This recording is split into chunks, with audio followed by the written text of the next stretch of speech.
This was the last time that Mercedes built a small, agile sports car before they decided that what they really wanted was walnut trim and a drinks cabinet. The R107 that replaced it might have been more luxurious, but it also started the trend of Merc making cars for the American market, prioritising comfort over driver involvement. But this was different. Here Mercedes managed to build a car which was a refined Grand Tourer and, on the right day, keep up with a V12 Ferrari on a racetrack. Let's find out how they pulled that off, but I also want to have a look at prices because it seems that SLs are bucking the normal trends. In order to do that, you're going to need to understand the car's history.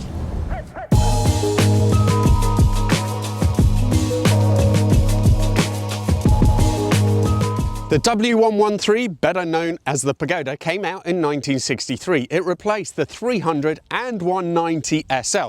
Quite a double act to follow, and in all 49,000 were made.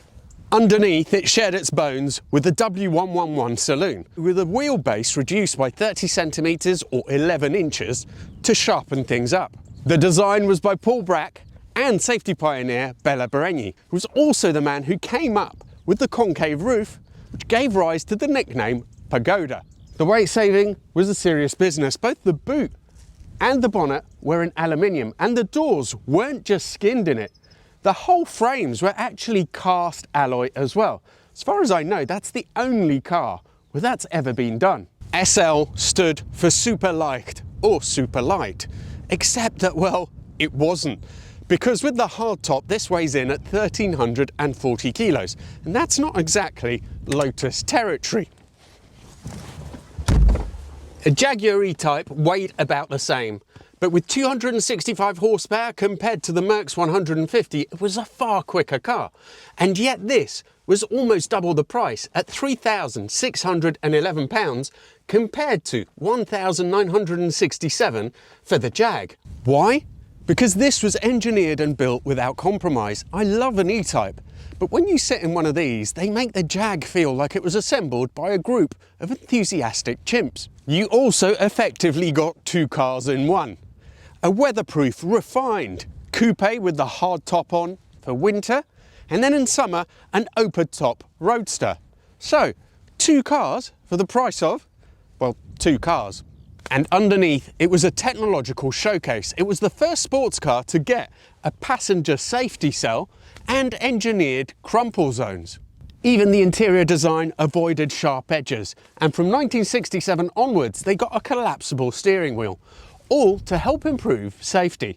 Suspension was by double wishbone at the front and the sometimes rather dangerous swing axle at the back, except that Mercedes' low pivot design with the spring compensator made it much more stable than on other cars like the Corvair or the Triumph Spitfire. There were three models made, the 230, the 250 and the 280. This one is a 250.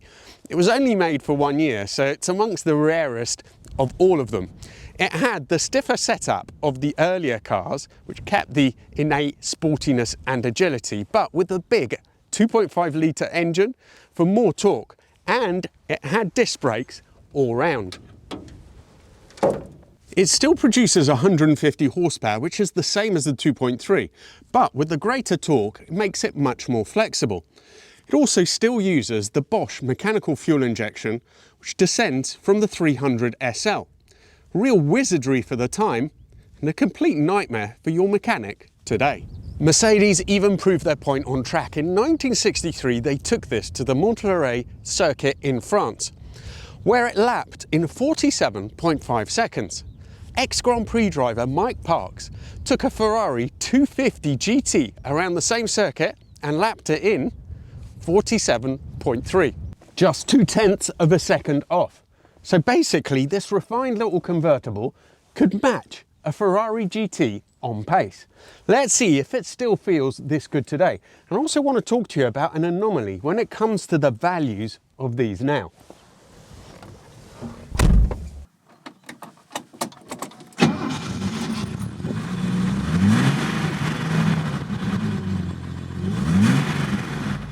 Sounds good, and it's pretty responsive by the feel of it. So you could get these either with a 4-speed manual or a 4-speed auto, and there was also a very, very rare 5-speed manual, which is very difficult to get hold of.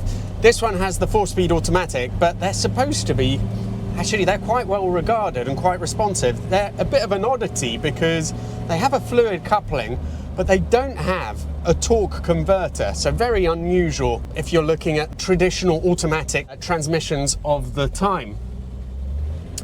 I have to say as well, it's always been my dream to have one of these because it's got to be one of the prettiest small cars ever made. The proportions, the details, everything about it is just fantastic. Now today we've got a little bit of a rainy day because it's winter here in the UK. I asked for the hard top to be put on it, but that is one of the beauties of these cars, is that in winter you basically had no disadvantages whatsoever compared to a normal coupe. And these things were simply built like tanks. Even now there's just a feeling of solidity about it you don't get in any other cars of this era. I love this dashboard.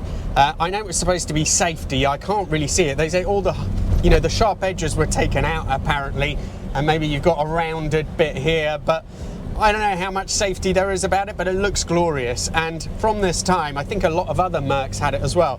The instrument binnacle as well is so appealing, with that central sort of column for the fuel tank, for the temperature, all that sort of stuff. They're just, I don't know, I just love it.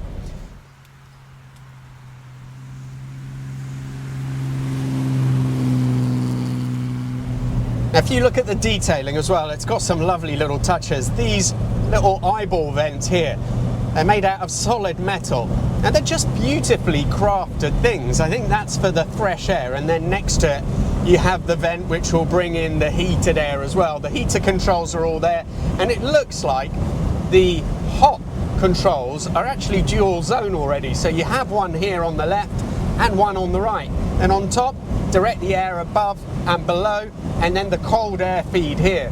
It's the simplicity of these controls that I think modern cars lack. Also, when you apply those, the fresh air comes in straight away. With modern climate control, I just always struggle with that. You put a temperature, but it won't, sometimes you want piped hot air to come straight out. It's so hard to do. I'd always go for these sort of much simpler setups. Now, there are some oddities here though, and one of them is the handbrake. I don't know if you can see it there from that camera. I think you probably can. It's all the way down here. Now, initially I thought maybe that's just to keep it out the way, so you're not, in your legs. But actually, speaking to Nick earlier, that is the position for the left-hand drive cars. And when they moved this to right-hand drive, they just couldn't be bothered to change it, which, considering how expensive it was, is probably the only slight I would say about the interior.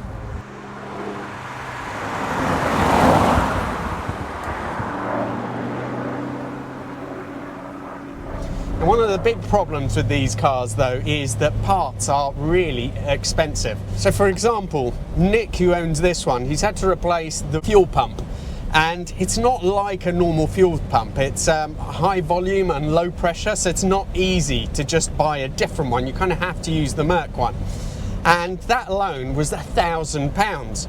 And then that infamous sort of Bosch fuel injection system, well, he's had to have that completely redone, the fuel injection metering unit itself, and that was £3,000. I also know that the chrome on these used to be unbelievable. It used to be worth thousands and thousands of pounds. Mercedes are now redoing it. The bits of trim are also incredibly expensive, so the indicator stalk on this car, for example, needs to be replaced at some point, and Nick looked into it, and you can get them. And what's the price for an indicator stalk? 500 quid. I mean, that is it's just crazy. I'm not sure. I think Mercs traditionally have been expensive, but these, for some reason in particular, some of the prices are just eye-watering. Let's see how this little 6-cylinder feels. Just a 2.5, remember.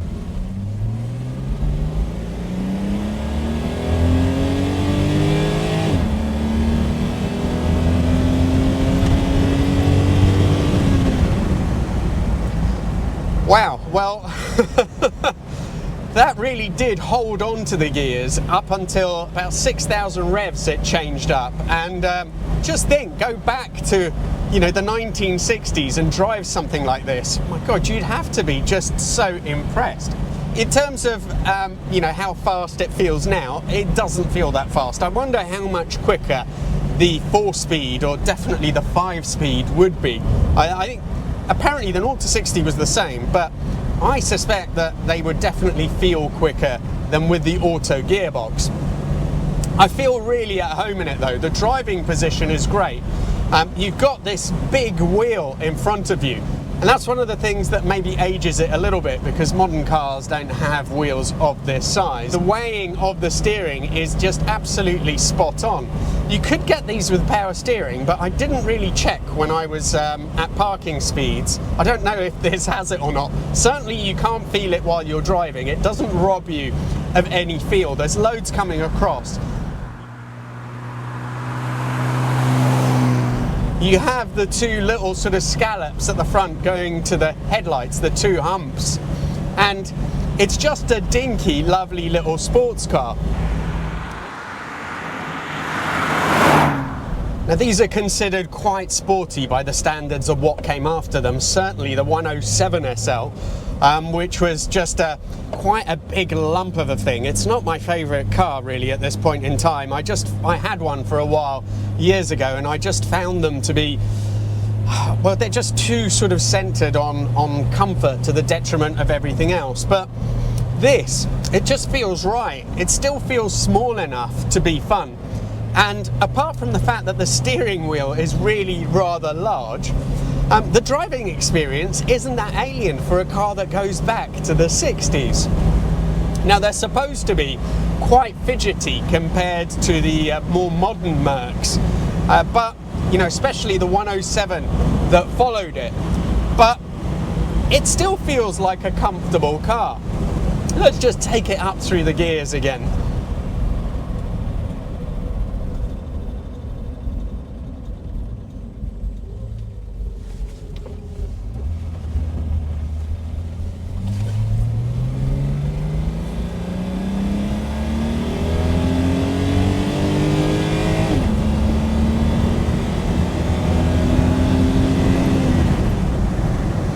It gets a little bit rougher towards the top when you get close to 6,000 RPM, but it's a sporty feeling unit, and it's really responsive as well.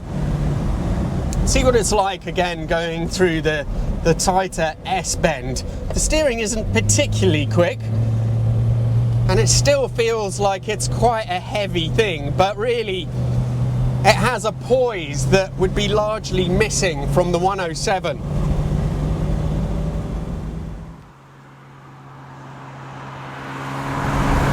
I have to go back quickly to talk about that lap around the circuit where this was compared to the Ferrari, and say that there's a little bit of a cheat for the Merc really, because by the time that they did that test in 1963, that Ferrari GT would have already been 10 years old, whereas this was a brand new design.